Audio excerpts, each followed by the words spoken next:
கடவுள் முகத்தை பார்க்கிறோமோ இல்லையோ இந்த கண்ணாடி திரையை பார்க்கிறோம். மொபைல் போன் பற்றி கவிதை கூற வருகிறார் 5th standard Tharunika. It's in our pockets, it's in our hands. It connects us to far off lands. To tell us more, let's welcome 5th standard Dharunika to stage about talk mobile phone. Good evening to all. அனைவருக்கும் என் இனிய வணக்கம். என் பெயர் தாருணிகா. நான் 5ஆம் வகுப்பு படிக்கிறேன். உடலின் செல் போல் விளங்கும் செல் பற்றிய கவிதை. கைபேசி சகவாசம். நாகரீக உலகத்தின் நவரச நாயகனே, மனிதனை உனக்கு அடிமையாக்கி அவனை ஆளும் வசீகரனே, களவாடப்படுகின்றனாம் செல்லென்னும் சிறையில் சிக்கி கொண்ட சிறுவர்களின் விளையாடும் பொழுதுகள் தடமாறுகின்றனம். தடுமாறும் உள்ளம் கொண்ட இளைஞரனும் சமுதாய விழுதுகள். சுற்றிலும் எங்கனும் பொய்பேசிகள், சுற்றிலும் எங்கனும் பொய்பேசிகள். குற்றவாளி கூண்டில் கைபேசிகள். கைபேசி ஒரு விசித்திரமானது. பல கருவிகளால் செயல்பட்டு பல செயல்களால் பயன்பட்டு கைபேசி நம்மோடு ஒட்டி கொண்டது உடலின் செல்போல். கைபேசி நம்மோடு ஒட்டி கொண்டது உடலின் செல்போல். பிரியாமல் நின்றது ராமன் வில் போல். வனைபவர் கையில் உள்ளது, வனைபவர் கையில் உள்ளது.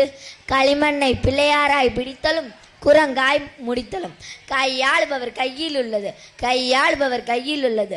கைபேசி கை கொள்ள அளவில் நல்லது செய்தலும் கைமீறும்படியாய் அல்லது செய்தலும். கைபேசியுடனான சகவாசம் கை கொள்ள தெரிந்தால் சுகவாசம். நன்றி, வணக்கம். இன்று நாம் காணவிருப்பது சாதாரண விவாதம் அல்ல, கருத்துக்களால் மோதி அறிவால் தெளிவு பெறும் ஒரு பட்டிமன்றம். இன்றைய காலகட்டத்திற்கு தேவையான தலைப்பு மாணவர்களின் வாழ்வியல் முன்னேற்றத்திற்கு உறுதுணையாக இருப்பது மதிப்பெண்களா திறமையா என்ற தலைப்பில் பேச வருகின்றனர் நம் பள்ளி மாணவிகள்.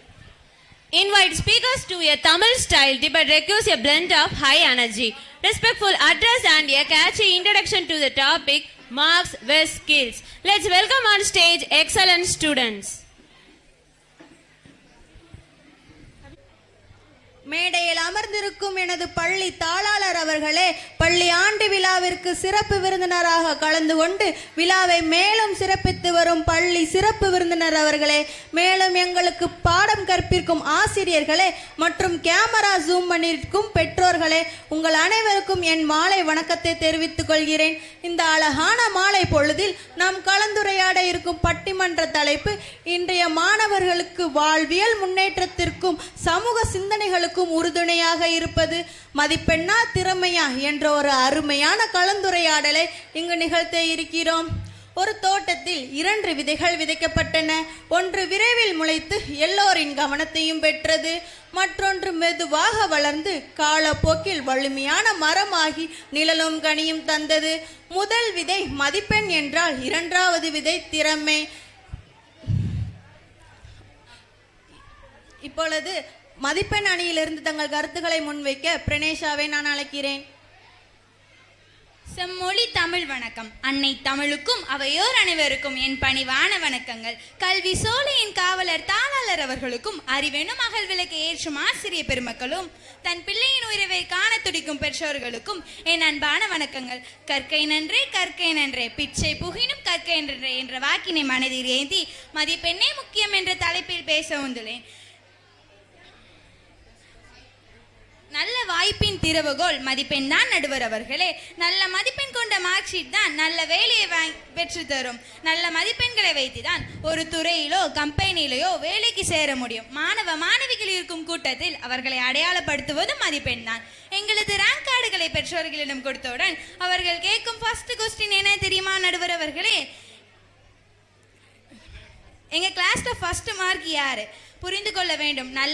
நல்ல மதிப்பெண்களே நம் முன்னேற்றத்திற்கு உறுதுணையாக இருக்கும். எனவே உங்களது பொன்னான தீர்ப்பினை மதிப்பெண்ணுக்கே தருமாறு கேட்டுக்கொள்கிறேன். நன்றி. மதிப்பெண் அணியிலிருந்து வந்த பிரணேசா தங்கள் கருத்துக்களை அருமையாக வெளிப்படுத்தினர். இதற்கு பதில் தருமாறு திறமை அணியிலிருந்து தங்கள் கருத்துக்களை முன்வைக்க காயத்ரியை நான் அழைக்கிறேன். மாணவர்களாகி எங்களுக்கு தன்னம்பிக்கை கொடுக்கும் எங்கள் தாளாளர் அவர்களுக்கும் ஆசிரியர் பெருமக்களுக்கும் பெற்றோர்களுக்கும் மற்றும் என் நண்பர்களுக்கும் என் அன்பான கனிவான மாலை வணக்கத்தை தெரிவித்துக் கொள்கிறேன். நான் இப்பொழுது திறமை பற்றி பேச வந்துள்ளேன். நடுவர் அவர்களே, மதிப்பெண்களை மட்டும் வைத்து ஒரு துறையில் பல வருடங்கள் பணியாற்ற முடியாது. ஒரு துறையில் ஒரு துறையில் பல வருடங்கள் பணியாற்ற வேண்டும் என்றால் திறமைதான் முக்கியம். 100% மார்க் எடுத்த பையன் ஸ்டேஜில் சைலண்டாக இருப்பான். ஆனால் 60% மார்க் எடுத்த பையன் டான்ஸில் நல்லா வயலண்டாக இருப்பான். வாழ்க்கை ஒரு எக்ஸாம் பேப்பரில் நடுவரவர்களே, அது ஒரு பிராக்டிக்கல் லைஃப். புத்தகத்தில் எழுதுவது அறிவு, ஆனால் வாழ்க்கையில் சாதிப்பது திறமை. மார்க் வேலை தரலாம், ஆனா வெட்டிங் ஃபங்க்ஷன்ல மைக் பிடிக்க சான்ஸ் தருவதே நம்ம டேலண்ட் தான் நடுவர் அவர்களே. ஒரு புதிய வாகனமாக இருந்தாலும் பிரேக் இல்லாத பயணம் ஆபத்தில் முடிவது போல, என்னதான் அதிக மதிப்பெண்கள் பெற்றாலும் திறமை இல்லாமல் வாழ்க்கையில் முன்னேற முடியாது. உன்னை அறிந்தால் நீ உன்னை அறிந்தால் உலகத்தில் போராடலாம். உயர்ந்தாலும் தாழ்ந்தாலும் தலை வணங்காமல் நீ வாழலாம். இப்பாடலில் கூறியபடி திறமைதான் முக்கியம் என்று கூறியபடி வாய்ப்பளித்த அனைவருக்கும் நன்றி கூறி விடைபெறுகிறேன். நன்றி, வணக்கம். மதிப்பெண் திறமை அணியிலிருந்து வந்த காயத்ரி பாட்டெல்லாம் பாடி அசத்திட்டு போயிட்டாங்க. இதற்கு பதில் தருமாறு மதிப்பெண் அணியிலிருந்து தங்கள் கருத்துக்களை முன்வைக்க நான் பவிஸ்ரீயை அழைக்கிறேன். இங்கு கூடியிருக்கும் ஆசிரியர் பெருமக்களுக்கும் பெற்றோர்களுக்கும் என்னை போன்ற மாணவ மாணவிகளுக்கும் என் முதற்கண் வணக்கத்தை தெரிவித்துக் கொள்கின்றேன். வாழ்க்கை ஒரு போராட்டம் தான், நீ ஜெயிக்க போற போர் வீரன் தான். வேர்வை ஒரு நீரோட்டம் தான், அதில் விளையும் நல்ல பூந்தோட்டம் தான் என போட்டி உலகில் வெல்ல வேண்டிய மன உறுதியை இப்பாடல் தருகிறது. என்னதான் திறமை இருந்தாலும் அதை நிரூபிக்க ஒரு அளவுகோல் வேண்டும், அதுதான் தேர்வு மதிப்பெண் என்று கூறி என் உரையை துவங்குகிறேன். காலேஜ்ல அட்மிஷன் போடும்போது பிரின்சிபல் என்ன கேட்பார்? டான்ஸ் ஆட தெரியுமான்னு கேட்பாங்க. இல்ல கட் ஆஃப் என்னன்னு கேட்பாங்க. பேரண்ட்ஸ் டெய்லி டயலாக் ஃபோனை வச்சுட்டு படி. ஆனால் எக்ஸாம் முடிஞ்சதும் ஃபோன் வாங்கி தருறதும் பேரண்ட்ஸ் தானே. மார்க் இல்லாமல் வாய்ப்பு கிடைக்காது. அதனால மதிப்பெண் தான் முக்கியம். டாக்டர் ஆக வேண்டுமா, இன்ஜினியர் ஆக வேண்டுமா, என்ட்ரன்ஸ் எக்ஸாம் கிளியர் செய்ய வேண்டுமே, கட் ஆஃப் இல்லாமல் சீட் கிடைக்குமா? டேலண்ட் இருந்தாலும் ஃபர்ஸ்ட் ஃபில்டர் மார்க் தானே. மதிப்பெண் என்பது வாழ்க்கையின் ஃபர்ஸ்ட் ஸ்டெப், அதாவது முதல் படி. லைஃப்ல டிசிப்ளின் வேணும். அந்த டிசிப்ளினை உருவாக்குறது ரெகுலர் ஸ்டடி ஹேபிட் தான். மார்க் நல்லா வந்தால் கான்ஃபிடன்ஸ் கூடும், கான்ஃபிடன்ஸ் இருந்தால் சக்ஸஸ் கூடும். எனவே மதிப்பெண் தான் முக்கியம். ஆகவே மதிப்பெண்ணுக்கே உங்களது தீர்ப்பினை தருமாறு கேட்டுக்கொள்கிறேன். நன்றி. மதிப்பெண் அணியிலிருந்து வந்த பவிஸ்ரீ தங்கள் கருத்துக்களை அருமையாக பதிவித்துட்டு போயிட்டாங்க. திறமைதான் முக்கியம் என்று திறமை அணியிலிருந்து தங்கள் கருத்துக்களை முன்வைக்க நான் சாருமதியை அழைக்கிறேன். அன்பிற்கினிய தாளாளர் அவர்களே, மதிப்பிற்குரிய நடுவர் அவர்களே, மேடையை மகிழ்விக்கும் பேச்சாளர்களே மற்றும் அறிவை ரசிக்க வந்திருக்கும் பெற்றோர்கள் அனைவருக்கும் என் இனிய வணக்கம். ஒரு மனிதனோட வாழ்க்கையை உண்மையா உயர்த்துவது வாய்ப்பும் இல்லை, அதிர்ஷ்டமும் இல்லை, திறமை தான் நடுவர் அவர்களே. அந்த திறமையை பற்றி தான் நான் இப்போதோ உங்களோட பேச போகிறேன். காமராஜர் அவர்களை எல்லாருக்குமே தெரியும். அவர் நிறைய ஒன்றும் படிக்கல, ஆனால் நம்ம நாட்டை அவர் தான் ஆட்சி செஞ்சார். இதுக்கெல்லாம் காரணம் என்ன நினைக்கிறீங்க? திறமை தான் நடுவர் அவர்களே. பேரண்ட்ஸ் சொல்லுவாங்க 100க்கு 100 வாங்குன்னு. நான் கேட்குற லைஃப்பில் 100 ப்ராப்ளம் வந்தால் என்ன பண்ணுவீங்க? உட்காந்து ஆன்சர் எழுதிட்டு இருக்க முடியுமா? அதுக்கெல்லாம் டேலண்ட் தான் ஆன்சர் ஷீட்டு நடுவர் அவர்களே. மார்க்குங்கிறது சர்டிஃபிகேட்டில் இருக்கும், டேலண்ட்டுங்கிறது ஹிஸ்ட்ரி இருக்கும். மார்க்குங்கிறது ஒரு நாள் மகிழ்ச்சியை தரும், ஆனால் திறமைங்கிறது வாழ்நாள் முழுவதும் மகிழ்ச்சியை தரும். மார்க் எடுத்தவே அட்டண்டன்ஸ் போடுவான், ஆனால் டேலண்ட் இருக்கவே ஸ்டேஜே ஷேக் ஆகிற அளவுக்கு பர்ஃபார்மன்ஸ் பண்ணுவான். நிறைய பேர் 100க்கு 100 வாங்குவாங்க, ஆனால் ஃபேன் சுவிட்சை கூட சரி செய்ய தெரியாது. எக்ஸாம் ஹாலில் ஃபஸ்ட்டு, லைஃப் ஹாலில் லாஸ்ட்டு. இதுதான் நடுவர் அவர்களை. மதிப்பெண் மட்டும் போதாது என்பதற்கான சாட்சி. எனவே நீங்கள் கண்டிப்பாக திறமைக்கே தீர்ப்பு வழங்குமாறு உங்களை கேட்டுக்கொண்டு என் உரையை நிறைவு செய்கிறேன். நன்றி. இரு அணிகளும் தங்களோட கருத்துக்களை அருமையாக பதிவித்துட்டு போயிட்டாங்க. மதிப்பெண் அணியிலிருந்து வந்து பேசும்போதும் கைத்தட்டினீங்க, திறமை அணி பேசும்போது கைத்தட்டினீங்க. நீங்கள் இப்போ எந்த பக்கம்னு எனக்கு புரியலை. ஆனால் நான் இப்போ தீர்ப்பு சொல்ல வேண்டிய நிலைமையில இருக்கேன். என்னோட ஆசிரியர்கள் காலகட்டத்திலலாம் 10ஆம் வகுப்பில் ஒரு பாடத்தில் 100க்கு 100 வாங்குவது அவங்களுக்கு ஒரு பெரிய கனவாகவே இருந்துச்சு. ஆனால் இப்போ அப்படியா? யாரை கேட்டாலும் நான் 2 பாடத்தில் 100க்கு 100, 4 பாடத்தில் 100க்கு 100ங்காங்க. அப்படி 100க்கு 100 எடுத்தவங்க எல்லாருமே நல்ல ஜாப்பில் இருக்காங்களா, நல்ல வாழ்க்கையில் முன்னேறி இருக்கிறாங்களா? இல்லை, இதற்கெல்லாம் காரணம் என்னன்னா அவங்களுடைய இயந்திர தினமான படிப்பு மட்டுமே. ஒரு மரம் வளர்றதுக்கு எப்படி தண்ணீரும் மண்ணும் தேவையோ அதுபோல் ஒரு மாணவன் வாழ்வில் முன்னேறுவதற்கு மதிப்பெண்ணும் தேவை, திறமையும் தேவை என கூறி எனக்கு வாய்ப்பளித்த அனைவருக்கும் நன்றி கூடி விடைபெறுகிறேன். நன்றி. கவலையே வேண்டாம். 90s கிட்ஸ் முதல் 2K கிட்ஸ் வரை எல்லாரையும் ஆட்டம் போட வைக்க இதோ வருவது நம்ம cut song. When different worlds of music college, magic happens. Brace yourselves for a fusion of tradition and modernity. In this special cut song performance, please welcome Janani 6th standard to set the stage on fire.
இது விட பெசலைட் ஒண்ணு இருக்கு கூவுடா.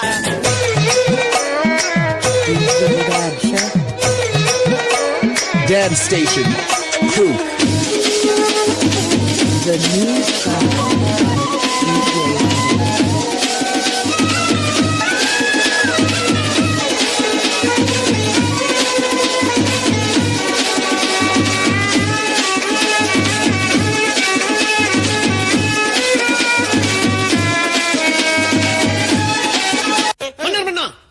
வல்லவராய நம்ம மீது படையெடுத்து வருகிறார். படையை கிளப்புங்கள், வெற்றிவேல் சொல்லுங்களா வீரவேல் என்று.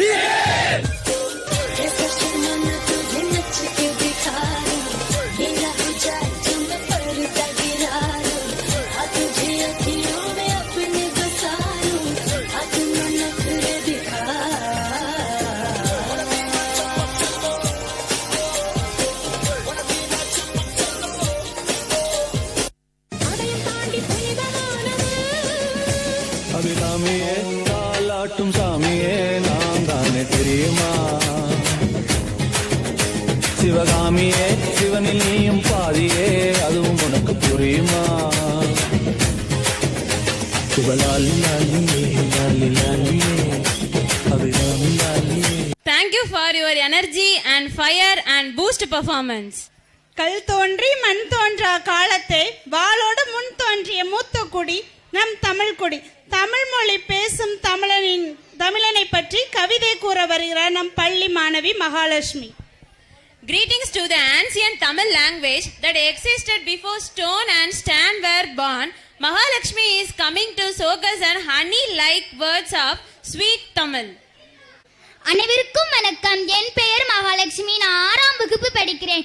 அழகுக்கும் தமிழே, அறிவுக்கும் தமிழே, முப்பேறு வேண்டுகள் கூடி முச்சாங்க அமைத்த மொழி வான்குள் கொண்ட வள்ளுவன் வடித்தெடுத்து கணினியில் தடம் பிடித்து இணையில் இடம் பிடித்து ஈடில்லா மொழி அதுவே நம் தாய்மொழி தமிழ் என்று என் தமிழ் அன்னையை வணங்கி என் உரையை தொடங்குகிறேன். நான் பேச எடுத்துக்கொண்ட கவிதை தமிழின் அழகு நேர்ச்சி. தமிழின் அழகு நேர்ச்சியை சொல்ல அறிமுகம் தேவையில்லை. ஆதி மனித வரலாற்றில் சுவடுகளின் தமிழினத்தில் வாசம் தவிர வேறில்லை. வேளாண்மை குலத்தில் என்பதில் என் இன குழந்தையை மறுத்தெத்திக் கொள்ளும் நீரோடு உறவாடு மீனை போல் தமிழ் கவியில் அறிவியலும் இசை பாடும். எங்கள் சித்தர் வைத்தியம் கண்டால் கொடி நோயும் வெளியேற வழி தேடும். புறநானூற்றை தேர்ந்த தமிழின் படைப்பலம் இந்த தரணி அறியதில்லை. அகநானூற்றை விதைத்த காதலுக்கு அந்நிய கதைகள் ஒன்றும் நிகரில்லை. 5 இலக்கணம் சொன்ன தமிழின் அறிவுக்கு யாரும் இணையில்லை. வள்ளுவன் கரம் பட்டால் எரியும் நெருப்பும் நெறியாய் கவியாய் கொடுக்கும். கம்பனின் கைவிரலில் இளநுனி பனிப்போல் கவி அழகாய் சிரிக்கும். கண்டம் இருந்தது தமிழின் கையால், அண்டம் விழுந்தது தமிழின் கையால். வானோ மண்ணோ கரை தொடும் கடலோ அலையன் அடித்தது தமிழின் கையால். தோண்ட தோண்ட அடையாளங்களை வீசி சென்றது புரிப்படும். சங்கம் வைத்தவன் தமிழன், புலி சிங்கம் கடித்தவன் தமிழன். பங்கம் மொழிக்கணவருகில் நெற்றி கண்ணை திறப்பவன் தமிழன். அந்நிய மொழியில் அறிவை வளர்க்கத்தான் படித்தம் தவிர நம் அன்னை மொழி தொலைத்து அழிந்து போகவில்லை. அகிலமெல்லாம் சூழ் நிறைந்திருக்கும் சமுத்திரமா